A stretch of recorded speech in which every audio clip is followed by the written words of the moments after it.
Gandhi's Passion: The Life and Legacy of Mahatma Gandhi by Stanley Wolpert. Next to air and water, salt is perhaps the greatest necessity of life. Gandhi wrote now in Young India. It is the only condiment for the poor. Cattle cannot live without salt. It is also a rich manure.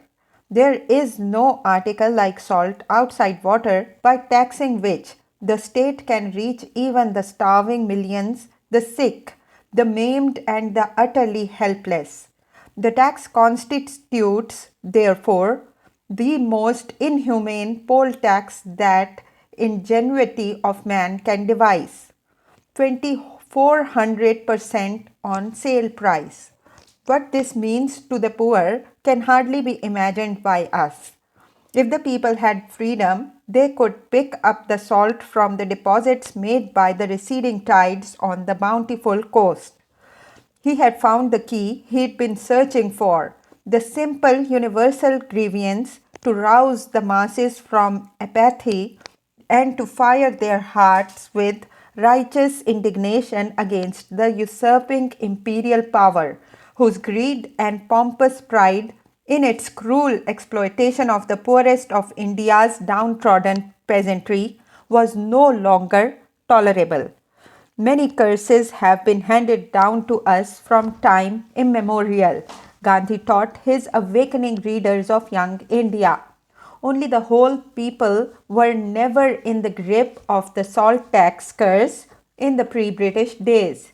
It was reserved for the British government to reduce the curse to a perfect formula covering every man, woman, and child and beast. The Salt March and Prison Aftermath.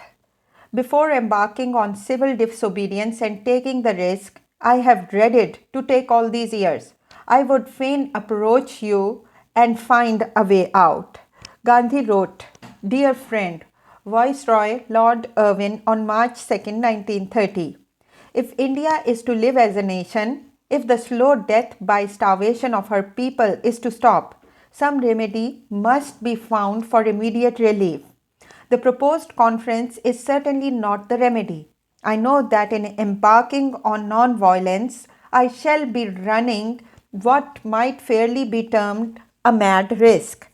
But the victories of the truth have never been won without risks.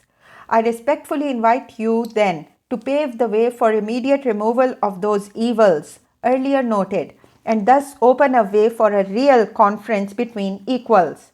But if you cannot see your way to deal with these evils, on the 11th day of this month, I shall proceed with such co-workers of the ashram as I can take, to disregard the provisions of the salt laws.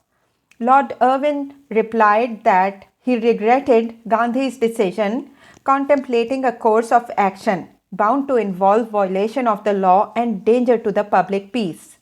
Thus was launched Gandhi's most famous and difficult struggle against the world's largest, wealthiest, and the most powerful empire. He told his band of male ashram followers to be ready to leave Sabarmati on the morning of March 12, 1930, and resolve not to return there until India was free. A horse accompanied them, just in case he felt too weak to walk the 240 miles to Dandi's beach, the final destination of this historic trek. A week before the march started, Vallabhbhai Patel was arrested, which Gandhi hailed as a good omen for us. The fight has now commenced. Gandhi, who called Vallabhbhai my right hand, said that his arrest had broken it. 3 ashram children died of smallpox that week, which Gandhi also viewed as a portent. On the eve of what is to be the final test of our strength, God is warning me through the messenger of death. I may have to see not 3 but hundreds and thousands being done to death during the campaign I am about to launch. Shall my heart quail, or will I persevere in my faith? No, I want you, everyone, to understand that this epidemic is not a scourge, but a trial and preparation, a tribulation sent to steal our hearts. His thoughts were focused on salt and the struggle ahead, which he viewed as the final test. Fresh volunteers kept arriving at Sabarmati, and shortly before they started, he estimated their number to be almost 100 men. He expected to be arrested before the historic march began. Either we shall be effaced out of the earth, or we shall spring up as an independent nation enjoying full freedom, he told reporters. This fight is a life and death struggle, he told 78 stalwarts ready to follow him that Wednesday before dawn, asking them to return to the ashram they were about to leave only as dead men or as winners of Swaraj. They left at 6:30 a.m., stopping first at Chandola, 7 miles south. Many observers and women had followed that far, but now he turned them all away. Go back and resolve to do your share. Your way at present lies homeward, mine straight on to the seacoast. At his second stop, Bareja, he was pained to find none of those waiting to welcome him wearing khadi. There is a khadi store here, and you can certainly remove this blot, he urged them. Foreign cloth will never bring us freedom. Renounce luxuries and buy khadi. My fatigue so far seems to be health giving, he wrote Meera on the 5th day of his trek, for it enables me to take milk twice instead of once and plenty of fruit. Today the fatigue made me sleep 5 times during the day, so you will not worry about me. The struggle has been a veritable godsend for all of us. It is, as it should be, a process of cleansing. Next day at Borsad, he told those gathered to listen. At one time, I was wholly loyal to the empire and sang, God Save the King, with zest. Finally, however, the scales fell from my eyes and the spell broke. I realized that the empire did not deserve loyalty. It deserved sedation. Hence, I have made sedation my dharma. To be loyal is a sin. We get nothing in return for the crores of rupees that are squeezed out of our country. If we get anything, it is the rags from Lancashire. It is our duty as well as our right to secure Swaraj. I regard this as a religious movement. Today we are defying the salt law. Tomorrow we shall have to consign other laws to the waste paper basket. He expected each day to be arrested, reporting that government had just recently made salt problems the special job of all police officers above the rank of constable. But much to his disappointment, each day ended without his arrest. Irwin, proving himself at least as clever as Smuts had been in dealing with this remarkable adversary. Both Nehrus visited him midway, after they'd been to a working committee meeting of the Congress in Ahmedabad. You are in for a whole night's vigil, Gandhi warned Jawaharlal. The messenger will bring you, reaching me at the most trying stage in the march. You will have to cross a channel at about 2 a.m. on the shoulders of tired fishermen. I dare not interrupt the march even for the chief servant of the nation. After they spent a few midnight hours with him, Bapu moved on and Nehru recalled his last glimpse of the Gandhi, staff in hand, marching along at the head of his followers with firm step. Jawaharlal would be arrested the following month before Gandhi and cheerfully conveyed as his message through Motilal, I have stolen a march over you. At Ras, in the taluka of Gujarat, where Vallabhbhai had been arrested, Gandhi asked those villagers who still served the British, have not your eyes been opened to the robbery that is being committed by the government? The money that you have given me today has no value for me. I do not need money but your services. Say that you are prepared when your turn comes to violate the SALT law. He reiterated that the movement he initiated in 1920 was but preparation for this final conflict, for the mass civil disobedience which his march was designed to awaken. Yet he was never positive of how many of his countrymen were ready to respond as passionately, as sacrificially as they must to make this satyagraha a success. If the salt loses its savor, wherewith shall it be salted? The students are expected to precipitate a crisis not by empty, meaningless cries, but by action worthy of students. It may again be that the students have no faith in self sacrifice and less in non-violence. Then, naturally, they will not come out. The awakening of the past 10 years has not left them unmoved. Let them take the final plunge. But what if they choose or if they chose to stay at home or in their classrooms ignoring his sacrificial march and call?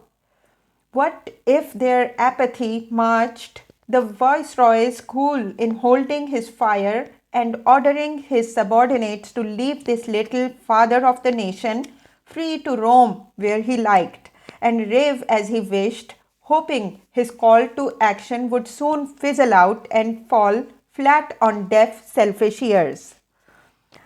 Fearing that the movement might perhaps die away, Gandhi now called on all students to leave their schools and colleges immediately, suspend your studies and join in the fight for freedom. When victory is won, you will resume your studies in schools of our own government. For to my mind, it is a fight to the finish. Now he taunted the government, challenging someone to arrest him. Although I make strong speeches and have set out to violate the law, the government dare not arrest me. Why are you afraid of such a government? I have only 80 volunteers with me. Even then, the government cannot arrest me. What then could it do if there were 80,000 volunteers? He kept urging village headmen and other local officials to resign, winning 80 such resignations in the first 2 weeks. But some 15 of his pilgrims were disabled by the difficulty of his march. Several had to be dropped out because of smallpox, others from physical pains. They were sent ahead by him to recuperate in Broch. Gandhi himself took the journey very well indeed. Then at Broch itself, almost 2/3 of his march behind him, Gandhi told a large audience that last December in Lahore, I saw nothing on the horizon to warrant civil resistance. But suddenly, in a flash, I saw the light in the ashram. Self-confidence returned. Englishmen and some Indian critics have been warning me against the hazard. But the voice within is clear. I must put forth all my effort or retire altogether and for all time from public life. I feel that now is the time. So I am out for a battle and am seeking help on bended knees. His health was excellent and he had put on 2 pounds, he reported to Meera.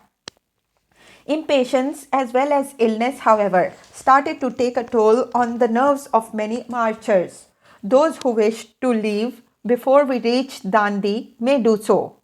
He told them at his Sajod prayer meeting, it is all right even if I alone stick on. I shall keep smiling. If the world criticizes me, I shall join in that criticism and conclude that I merit the charge of being stupid. However, despite this, I shall fight alone and continue to prepare salt. He recognized more clearly now that the struggle for Swaraj would take much longer to win than he had anticipated, but his passionate resolve for nothing less than complete independence intensified. 2 days later, he concluded his prayer speech and nearly broke down. As he said, I would rather die a dog's death and have my bones licked by the dogs, then I should return to the ashram a broken man. On April 5th, Gandhi reached the end of his march in Dandi. At his meeting with the Nehrus, they agreed that mass civil disobedience should be launched on the first day of the National Week. The workers will merely guide the masses in the beginning stages, Gandhi explained. Whenever there is a violent eruption, volunteers are expected to die in the attempt to quell violence. Perfect discipline and perfect cooperation among the different units are indispensable for success. Those who are not engaged in civil disobedience are expected to induce others to be engaged in some national service, such as khadi work, liquor and opium picketing, foreign cloth exclusion, village sanitation. Indeed, we should secure boycott of foreign cloth and total prohibition, a saving of 91 crore 910 millions of rupees per year. God be thanked for what may be termed the happy ending of the first stage. In the final struggle for freedom, Gandhi told the Associated Press, God willing, I expect my companions to commence actual civil disobedience at 6:30 tomorrow morning. He sent as his message to the world. I want world sympathy in this battle of right against might. He confessed to those gathered in Dandi. He had not expected the government to allow him to complete his march. He thought by now he would have been incarcerated. Many others had been arrested and some had been beaten and wounded, unwilling to part with their salt, clutched tight in their fists. But I remain unmoved, Gandhi reported. My heart now is as hard as stone. I am ready to sacrifice thousands and hundreds of thousands of men if necessary. In this game of dice we are playing, the throw has been as we wanted. Should we then weep or smile? The next morning, April 6, 1930, he marched early to the sea, followed by some 2,000 admirers, among them Sarojini Naidu, who had come to cheer him on in breaking the British salt law. He dipped his bare legs in the sea and then picked up a lump of sea salt that had dried on the sand. Hail, deliverer! Sarojini shouted, and a chorus of deeper voices added, Jai, victory, as their mantra. Several marchers were arrested on April 7th at the village of Ath, 4 miles from Dandi. Police tried to remove the salt from the villagers' fingers of those civil resistors, and one man's wrist was broken. The entire village then rushed to the scene, and women and children all began to dig for salt. Salt in the hands of satyagrahis represent the honor of the nation. It cannot be yielded up to except to force that will be broken by the hands to pieces. Gandhi noted. He then wrote to the women of India, explaining how he felt they might best enter the struggle to save the nation. The impatience of some sisters to join the good fight is to me a healthy sign. In this non-violent warfare, their contribution should be much greater than men's. To call woman the weaker sex is a libel. Is she not more self-sacrificing? Has she not greater powers of endurance? Has she not greater courage? Before the struggle was over, hundreds of thousands of women who had never before emerged from the hidden quarters of their own homes or cast off the dark veils that hid their faces and bodies would join the picketing for Swaraj. Gandhi thus launched as potent a social revolution in India as the political revolution he'd started a decade and a half earlier. He did more to bring India's second sex to the state approaching freedom and demanding equality with their male lords and masters than any other single Indian had in 4,000 years of India's history. Hindu and Muslim women alike suffered ancient tyrannies from their fathers and male sons as well as their husbands and brothers. Worse than the dreadful slavery of untouchability, since women had always been India's majority. Highly educated women have in this appeal of mine an opportunity of actively identifying themselves with the masses. Daily, Gandhi kept expecting arrest. Jamnalal Bajaj and Gandhi's sons Ram Das and Dev Das were arrested by April 10th, and rumors of his own imminent arrest kept him awake nights writing what he thought would be his last uncensored letters. By April 11th, women had started picketing foreign cloth shops in Delhi as they did in Dandi.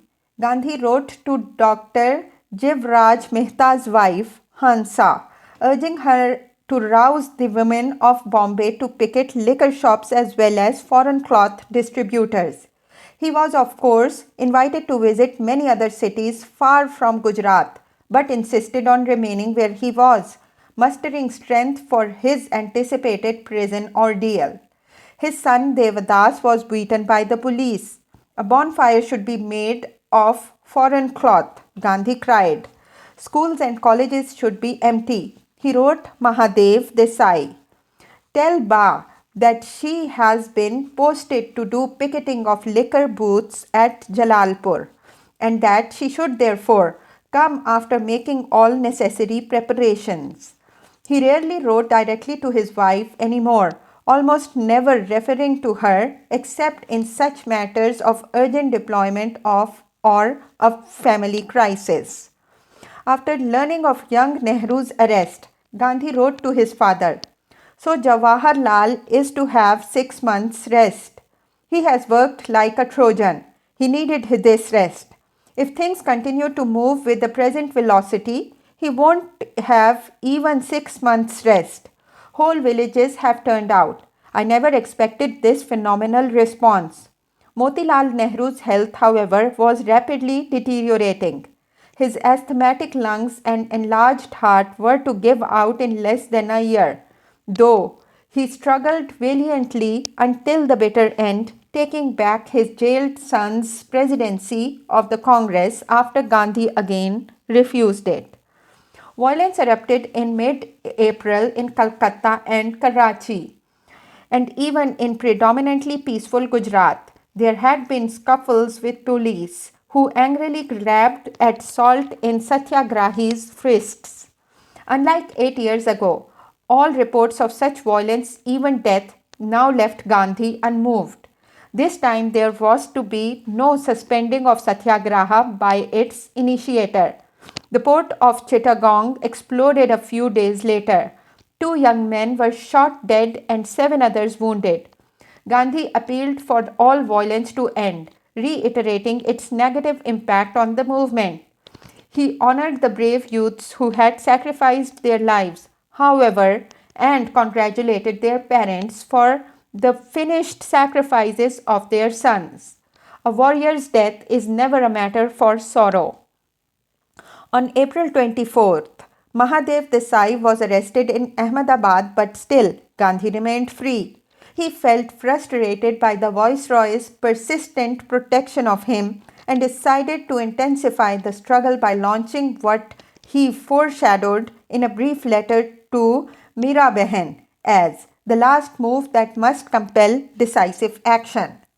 The carefully guarded giant British salt depot was at Dharansana, quite close to Surat, where Gandhi and his followers now rested.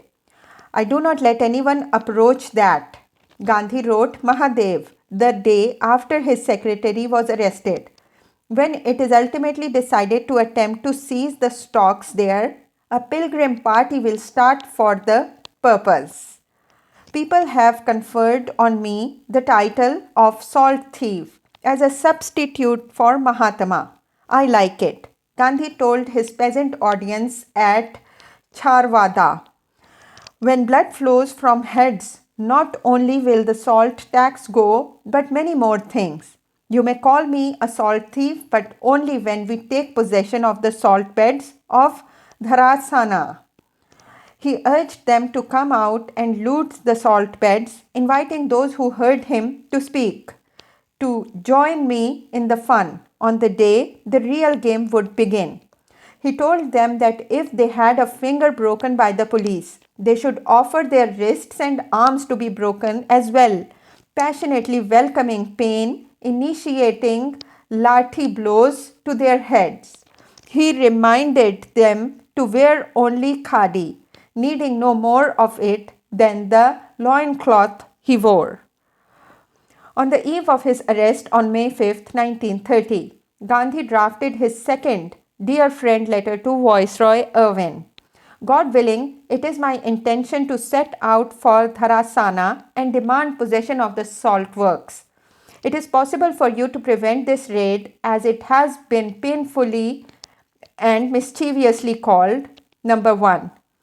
By removing salt tax. Number 2. By arresting me and my party unless the country can, as I hope it will, replace everyone taken away. Number 3. By sheer Gundaism unless every head broken is replaced, as I hoped it will. Gandhi most passionately protested the savage and indecent assault by the Viceroy's forces unleashed against the unarmed pilgrims. He informed Irwin that, according to the science of satyagraha, greater wrath and more violent repression could only be diverted and effectively countered by greater suffering quoted by the victims. Therefore, unless the salt tax was removed, he would be obliged immediately to launch a frontal march on the salt depot. Shortly past midnight, just a few hours after drafting that letter, but before it could be sent, Gandhi was arrested by a British magistrate accompanied by his armed troop of constables, charged with violating a regulation of the British Raj passed more than a century earlier. Gandhi was to be detained indefinitely without trial. He was taken from his bed, all telephone wires in his camp carefully cut beforehand.